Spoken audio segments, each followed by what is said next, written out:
It's been 2.5 years since I've said this, and I am so excited too. Who's ready for a new NAMM release?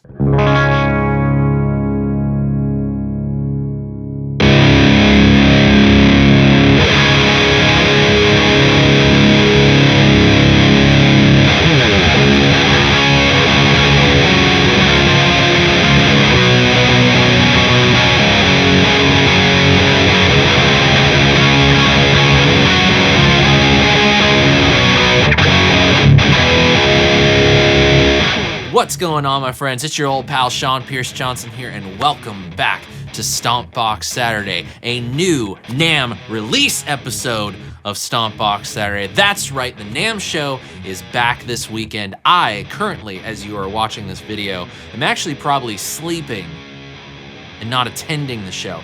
But if you're watching it during the day, I am at the actual Anaheim Convention Center, seeing people talking about new gear and new things, and it's awesome.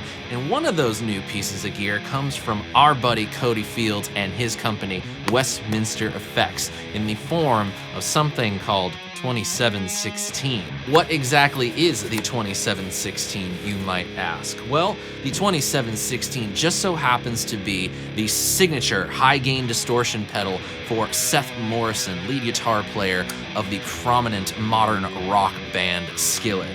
And this is exactly what we get when you pick out a 2716. This thing is absolutely gorgeous. There's a whole lot of deep stuff to this pedal's artwork.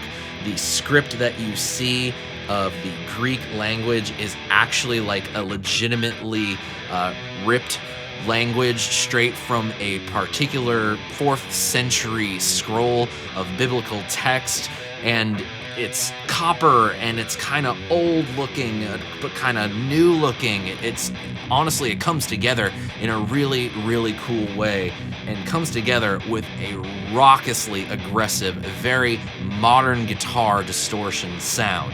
We are going to hear a ton of this pedal today, and we are going to get right into it right after we talk about the controls and the features built into this pedal. Now, I'm willing to bet there's a lot of you right now that first want to know, what exactly does this number mean? What's its significance? Well, allow me a little bit of time to elaborate on it.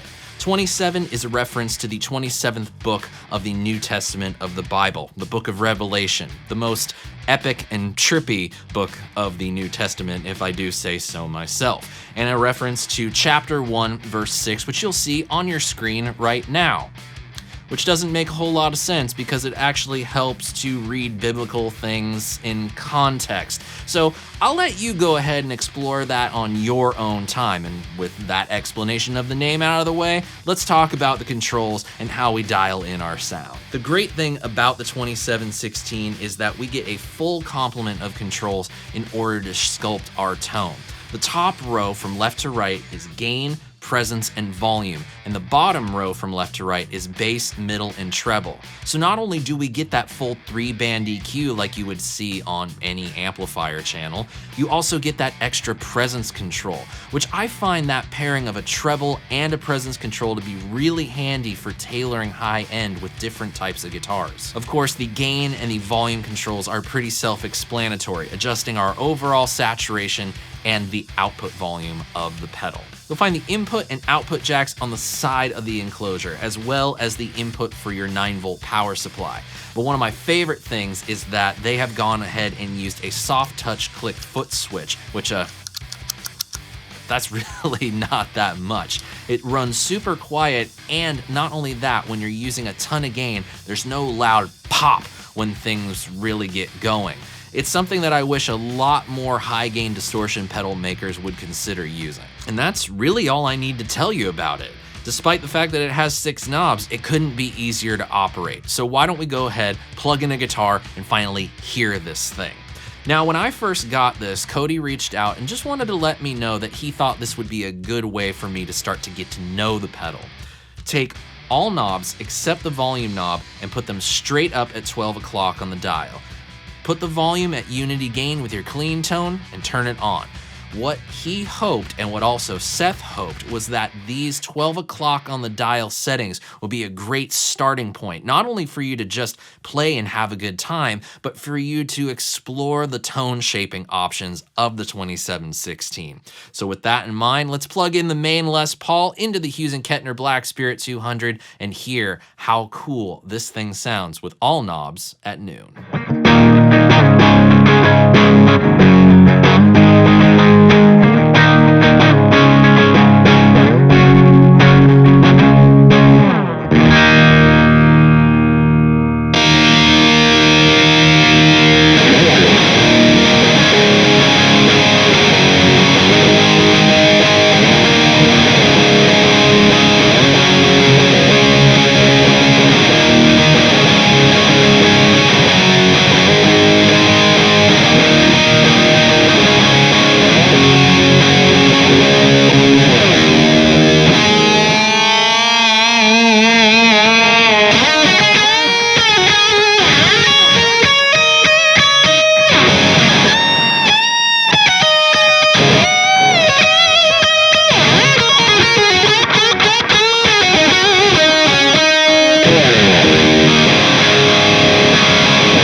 There's nothing vintage about this pedal. It is modern through and through. And quite frankly, as a modern rock guitar player, it works very well for me.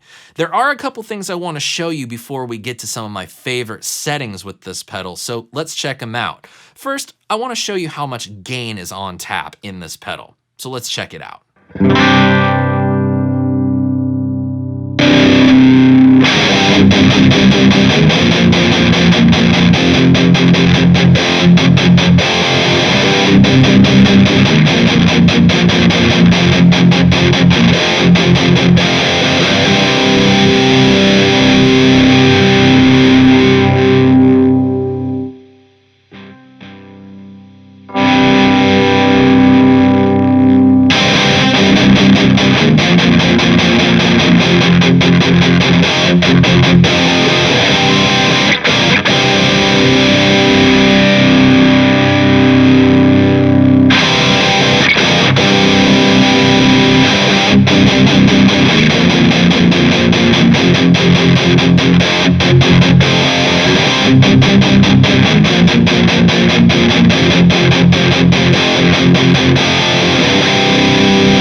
Next, I want to play around with the treble and the presence controls on the EQ section of the 2716. We're going to plug in my Jennings Navigator, a very aggressive, spanky single coil guitar, and we're going to leave that tone control full up, and we're shaping the high end purely with these two knobs on the pedal.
now it's time for my favorite settings. The first setting is something that reminds me a little bit of my nu metal days. You know, back in the late 90s, early 2000s when drop C tuned guitars and high gain rectifiers ruled the airwaves and the TRL countdown. Well, I'm going to go ahead and plug in my Ramos at Last Custom with the Seymour Duncan Nazgul in the bridge, and well, I'm just going to have fun riffing in drop C.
I don't know if you could tell, but I was having a lot of fun with that one. Next up, a sound that really showcases how powerful the EQ of the 2716 is.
Finally, we come to the settings that I feel like I would be using on an almost regular basis if this were my main distortion pedal. But I'm doing something a little bit different. Remember all those years ago when people were taking their metal zones and plugging them into power amps of big tube amplifiers? Well, that's exactly what we're gonna do with the 2716, plugging it straight into a raucous 100 watt EL34 power amp from my Orange Rocker Verb 100. And I'm just gonna say it, this kind of seals it for me. This seals how good this pedal sounds. So let's hear it with the main Les Paul and that Ormsby behind me, and let's just have fun.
friends, the brand new 2716 Distortion pedal from Westminster Effects, the signature distortion pedal for Seth Morrison of Skillet.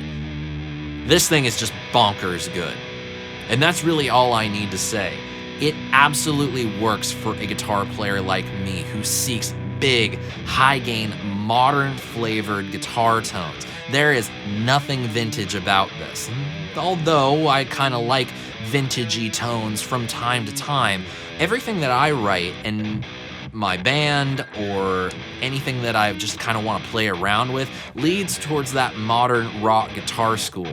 And although it was great in front of a clean amplifier, plugging it into the power amp of the Rockerverb just completely blew me away. That's really where I gravitate towards using this. So all I really need to do now is find a clean channel preamp pedal, and this could easily serve as my main distortion sound. I like it that much. The only concern that some of you might have is that its sound is a little too modern, maybe a little too specific. I can certainly understand that. Modern guitar tones aren't for everyone, but it is for me, and I really enjoyed this thing. It keeps up and works well with so many different guitars. I was really surprised with the 7-string that even with a reasonable amount of low end dialed into the tone, it didn't flub out on me. The low end was tight, or at the very least, it was well defined. It didn't feel like it was getting overloaded on me. And that is something that not a whole lot of distortion pedals, especially high gain ones, are able to achieve, a low end that doesn't flub out. I think Cody and Seth did a great job on not only designing a killer high gain distortion pedal, but one with a little bit of a meaning and one that I think puts them into the conversation with the likes of the Friedman BEOD and the Rev G3.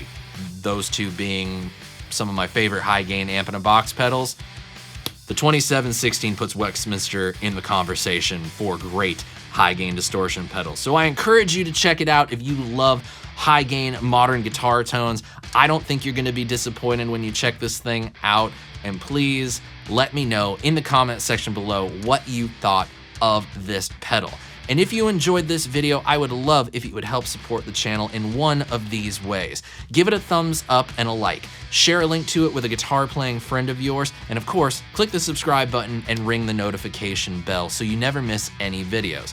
But there is an easier way to do that, and it's by signing up for my email newsletter. Every time one of these videos gets uploaded, it goes directly to your email inbox. You can sign up by clicking the card in the top right-hand corner of your screen, entering this URL into your web browser of choice, or simply clicking the link down in the description box below. And also be sure to check out my affiliate links to help support the channel. I got links for Sweetwater and Sonic Cake pedals down there. So have some fun and buy yourself some cool gear. I am so excited that we finally got to do, after 2.5 years, a new NAMM release. I hope you all enjoyed this video as much as I enjoyed making it for you. And until we see each other next, my friends, I'm Sean Pierce Johnson, wishing you all watching great tone, great health, and of course, happy stomping. Cheers, friends. See you in the future. God bless.